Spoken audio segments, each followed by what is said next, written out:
Guys, Tottenham submitted their first bid for Mohammed Kudus. It was rejected. They are planning to submit a second bid for Mohammed Kudus. I'm here to tell you the details of that second bid and also the positive talks that went on between Mohammed Kudus and also Tottenham concerning personal terms. We are going to talk about that.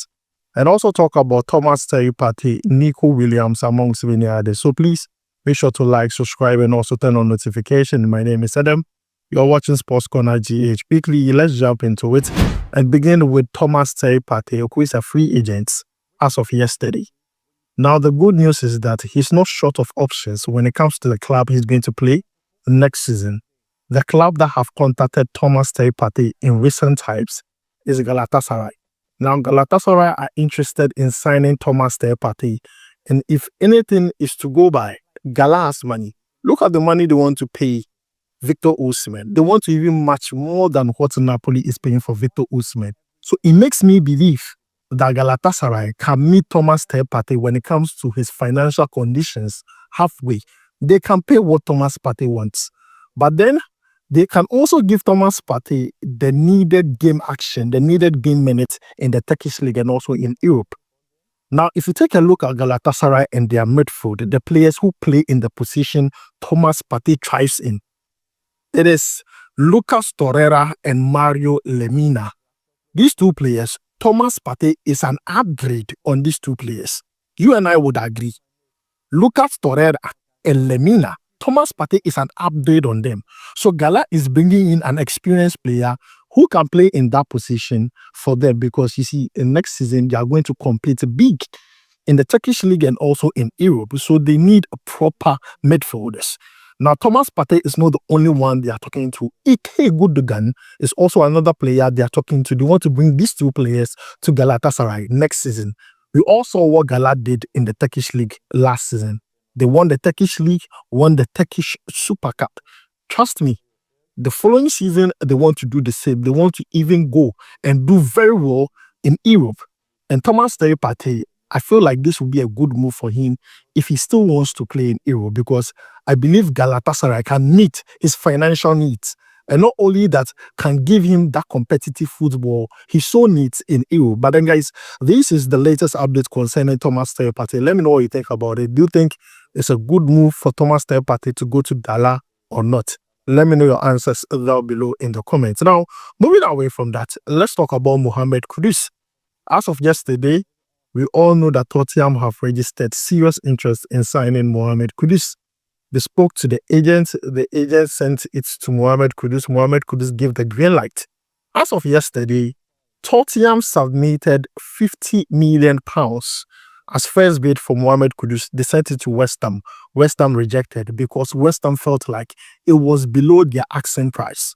Now the thing is, today is 1st July.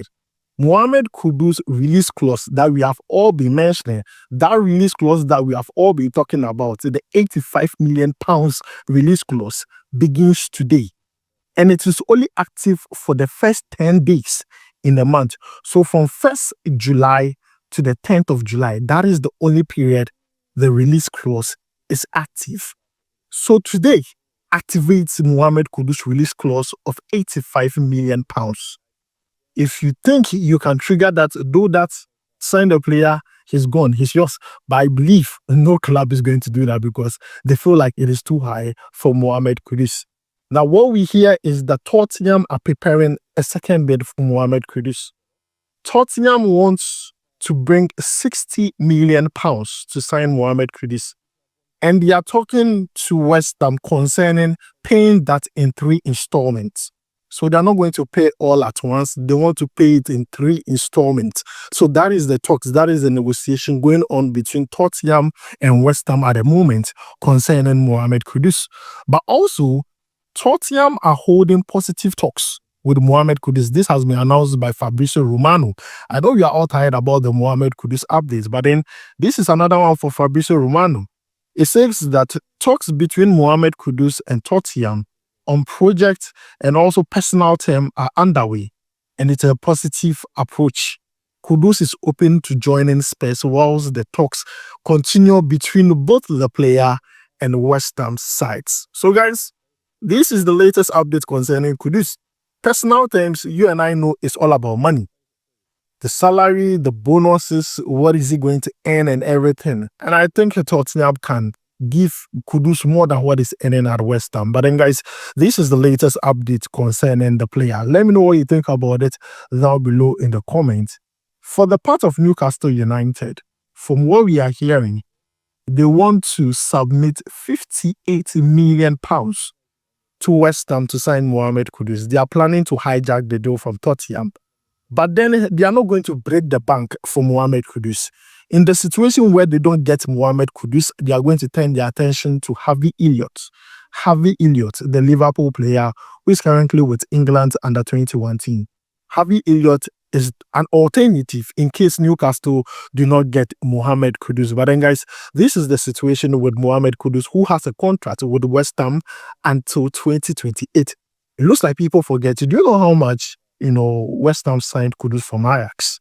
West Ham signed Kudus from Ajax for 43 million euros. They're going to make at least ×2 of that if they're able to sell the player at the asking price they're asking it for. Or if a team is able to trigger that release clause, which is active for 10 days, they're going to make immense profits.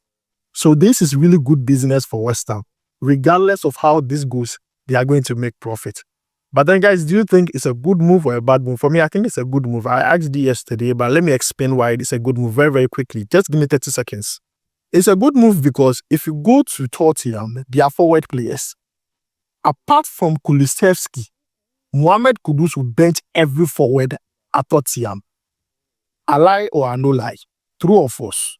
Apart from Kulusevski, Kudus will bench every single Tottenham forward. I believe Kudus goes to that Tottenham team and starts.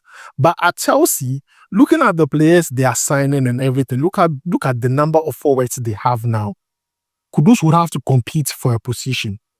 And that is all what we want. That means that Kudus would have to always be careful, always be performing at the highest level. If he gets injured, then that opportunity is gone. But at Tottenham, he benches everyone apart from Kulusevski.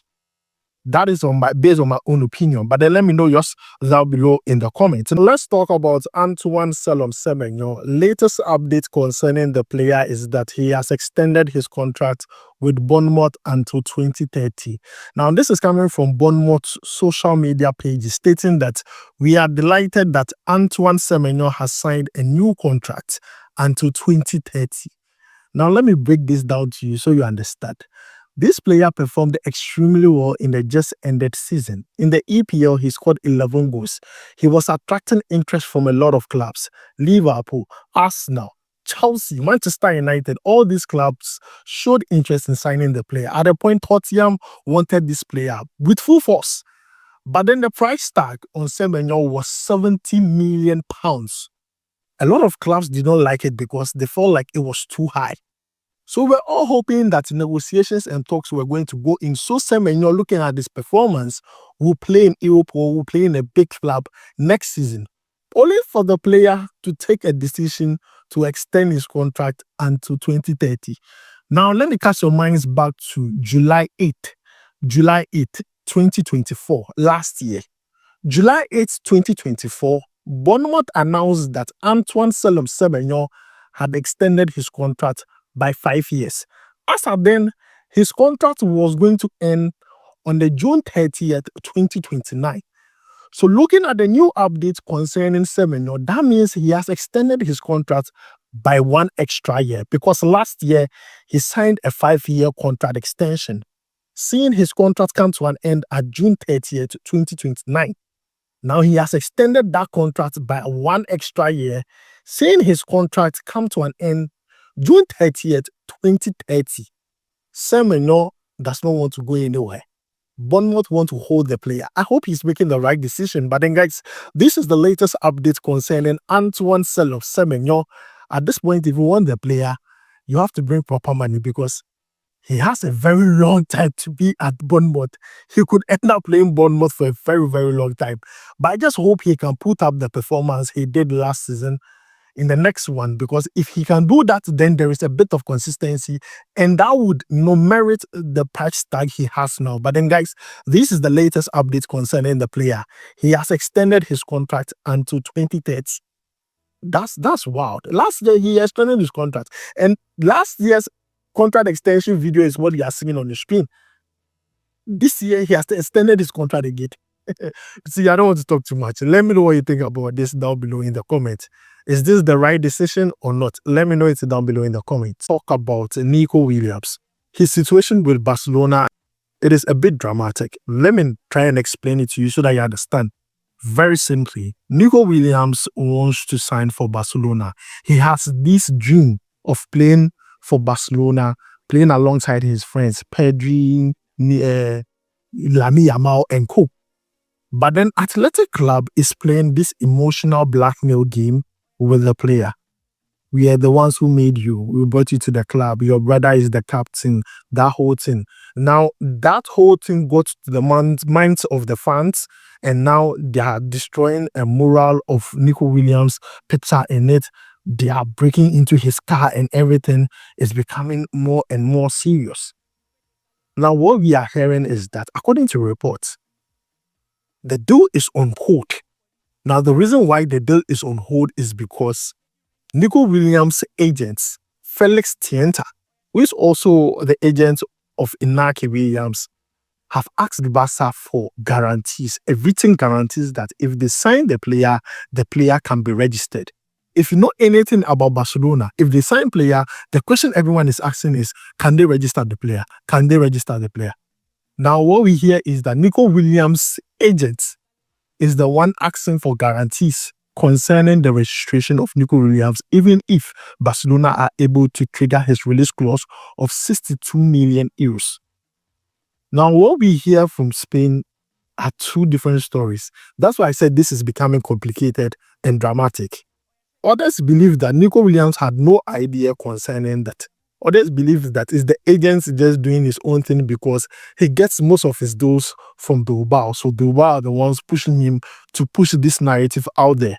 Now, according to Gerard Romero, who talks about Barca and gives accurate updates concerning Barca, he says that the deal for Niko Williams to Barcelona is going to happen. It is going to really, really happen. Now, there are news and also updates stating that Barca are going to trigger that release clause within this week. Expect it by Friday. Barca are going to trigger that release clause. So Niko Williams shouldn't worry about registration. Now, there are other articles stating that Barca plans to resolve this whole registration thing by putting a clause in the contract. Now, the clause in the contract would allow Niko Williams negotiate or talk to other clubs in the case where Barcelona is not able to register the player. But then the team that is going to sign Niko Williams would pay exactly the money Barcelona paid for the player.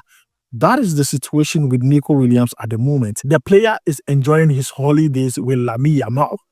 They are enjoying their holidays, their kids enjoying their holidays. But this whole drama and thing is going on. And I hope this is done with it because as much as Niko Williams does not play for Ghana, his brother plays for Ghana. And by extension, if you are feeling it as Ghanaians, what is happening to Niko Williams? The whole deal is becoming complicated. Leaks here and there, the player this, the player that. But then, guys, this is the whole situation concerning the player.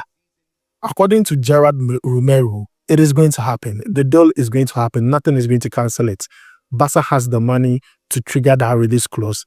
But as for the registration, it is going to happen. So, guys, that is the latest update concerning Niko Williams' deal to Barcelona. I hope I explained it to your understanding. If you have any questions concerning that, let me know it down below in the comments. Now, let's move away from that and talk about other transfers. And let's talk about Benjamin Tettey. Now, Benjamin Tettey signed from Hull City to Metz in France. Now, when he went to Metz, injury upon injuries, he did not score any goal after playing close to 20 games for the club. Then last season, he was sent on loan to Maribor in Slovenia. Now, when he went to the club on loan, it was successful. He played a total of 19 games, scoring 11 goals and providing 5 assists. That is what a forward should be doing. Now, after his successful loan spell, Maribor decided to make his loan move a permanent one. So they have signed the player on a 2-year contract, and I'm happy for the player. Now, this is good for him because Benjamin Tettey is a player that we have seen in the Black Stars when he was at his peak. But it's just rather unfortunate that injuries have hampered what this player could have been. But then, guys, this is the latest update concerning the player Benjamin Tettey and his move to Slovenia, Maribor. Now, let's move away from Benjamin Tettey and talk about Razak Simpson. Now, according to updates, this is coming from Moshaban, who reports on Ghana Premier League players. He says that North African club CS Constantine in the Algerian Premier League is preparing $100,000 to offer to Nations FC to sign Razak Simpson. The club is also willing to provide a monthly salary of $5,000 for the player every month. It's good money. So additionally, there are also multiple clubs who are available for the player, who have been asking about the player, and most of these clubs are coming from the Romanian side. So guys, this is the latest update concerning Razak Simpson. We have seen him with Nations FC, we have seen him with the Black Stars, good player by our standard. He has some wild passing range. His passes are good. He's a ball-playing centre-back. You mostly don't see this. But then, guys, this is the update concerning the player. What we hear is that Algerian side, CS Constantine, are interested in the player. They are willing to sign him for $100,000 and give the player $5,000 every month, which is good money as compared to what he's receiving here in Ghana. But then, guys, this is the latest update concerning the player. Do you think he should move or not? Should he move to the North African side? I'm going to say this. This is an advice to the player. Most Ghanaians who live Ghana here, the Ghana Premier League, to go and play in the North African side, most of them are not successful. They end up returning after a season or two. So look at past experiences. Look at players that have gone there. Look at transfer histories and make your informed decision. I think for me, it's the bad move. He should relax. He's going to get a team. Once he's in the Black Stars, trust you me, he's going to get a very good club. I wish he can play in Europe, a very good club in Europe, and get good pay. But then, guys, this is the update concerning Razak Simpson. Lastly, let me talk about this player called Joshua Kwashi. Now, Joshua Kwashi was born in Germany. Joshua Kwashi was not born here in Ghana, but has a Ghanaian name, was born to Ghanaian parents. So he's eligible to play for Ghana in Germany. He has represented for the German junior national teams, German under 18, under 19, and also under 20. Now, the thing is, this player, he's a player with Hoffenheim, but he has went on loan, like loan after loan after loan. He was signed to Hoffenheim in 2022. Played their reserve team, went on loan just to get the experience and everything. He was not able to break into the first team. Now, the just ended season, he went on one loan and did extremely well and caught the attention of Southampton. So the good news is that Southampton has signed the 19-year-old centre-back who is both left-footed and right-footed, and they signed him for 4 years until 2029. Now, this player was signed from Hoffenheim for 3.5 million euros, and he's coming in to play for Southampton in the Championship, which is good. Now, this player is a huge prospect for the future. He's just 19.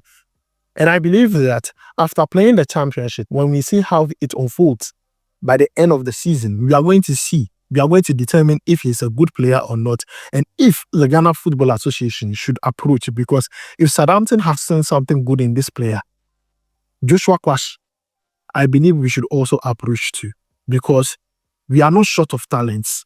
The fact that they are here does not mean that we shouldn't go and look for some outside. Kakra outside, Kakra inside. We add them, good combination. We have a very strong team. But then, guys, this is where I'm going to end my updates concerning Mohammed, Kudus, Thomas, partey, Niko Williams, and co. Let me know what you think about all this down below in the comments. Thanks for joining me. My name is Adam.